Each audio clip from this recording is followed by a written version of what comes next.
Good morning everybody! Today is November 10. So habang nasa kalagitnaan ng Bagyong Uwan, pupunta tayo today sa second branch ng Mother Julie dun sa May Perfecto.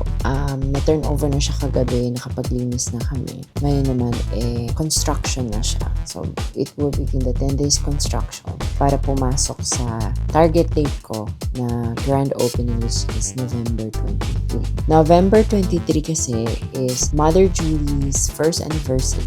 Gusto ko siyang buksan ng saktong 1 year anniversary niya. It is a significant moment for me. Tara, samahan niyo ako this morning and papakita natin kung paano ginagawa nila kuya yung renovation ng shop.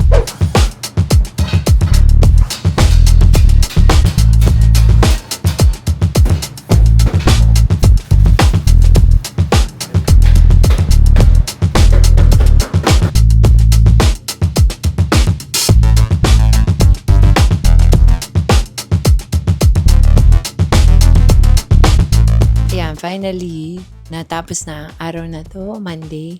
First day pa lang, bakbakan na agad dun sa pag-renovate sa shop. Which is maganda kasi marami din nagawa sila kuya.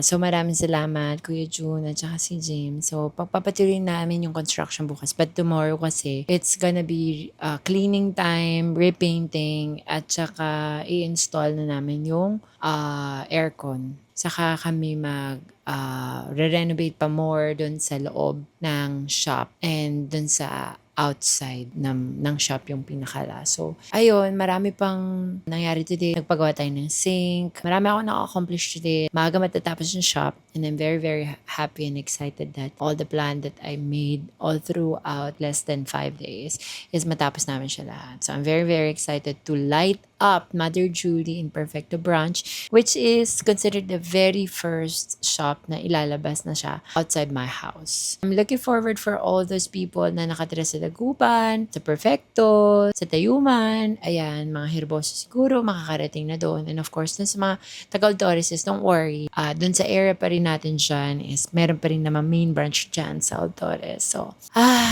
pagod na ako. I'm exhausted today. It's 10 p.m. and it's time for me to go to sleep. So, see you tomorrow, guys, for day 2. Day 2 na natin, guys. Ang day 2 natin ay pinapa-install ko na yung aircon kay Mark. Tapos, yung signage naman. So, ito. Pakita ko sa inyo. Signage po, ma'am. Signage. So, anong gagawin sa signage? Papalitan. Pero sige na, simulan muna.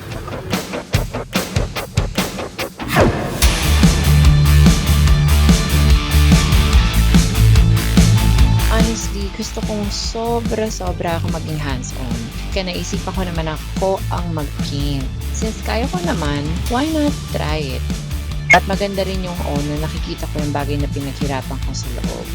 So ayan, pinatutuyo na natin siya at doon naman sa kabilang wall. Actually, hindi na natin siya pinalatadahan kasi para makatipid. Ito na yung second day. Last day pala. Mag-hi si Kuya Efren. Kuya Efren, hi ka. Tsaka si Kuya June. Dinidistrong ka na nila to kasi papalitan namin ng salamin. O guys, maganda na, malinaw na. Hindi kagaya ng ulan ninyo nakita. Malinis na siya. Ipa-final na nila later. Okay, thank you mga boss. Babalik ako. Kumaway ka naman, Kuya June. Suplado ni Kuya June. Sige po, babalik po ako ha. Pag kung ano po yung gusto nyo kape, dito na lang kay ate. Sige po, bye! So ngayon guys, pupunta tayo ng Pure Gold para sa appliance center. Kasi pipick upin na natin, ipapasok kasi hindi nga siya mapasok. Gawa ng maliit siya. Kaya alika na, mag-e-bike na tayo ulit. O yan, bumili na tayo ng appliances guys. At ang mga appliances na yan, kailangan maliliit lang kasi maliit lang shop, diba? Yan yung freezer. Tapos ito yung refrigerator. Hi guys, welcome to me. Isasakay natin siya sa tricycle. Kumaway ka, yan. O, di ba? Special feature ka pa. Hi guys, welcome to my vlog. Ito sa loob. Ito yung sa labas. Power boys talaga sila ngayon. O guys, ayan na yung freezer tsaka chiller. Ayan na sila. Ang susunod naman natin kukunin ngayon ay sofa.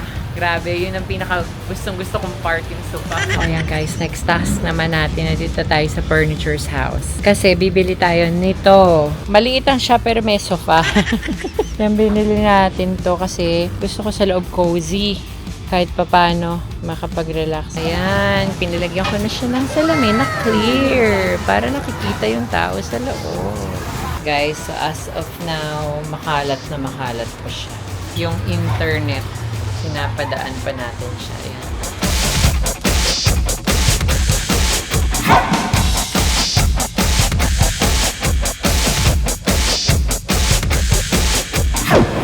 Na tayo po ay maligaya. Siyempre, unang-una dahil na-bless ko si Robin ng another branch, no? Hinder your service to God. Ibig sabihin, dapat hindi mahahadlangan, no, ng anumang bagay o ng yaman o ng kayamanan mo ang pagmamahal mo, ang presensya ng Panginoon dahil sa business mo.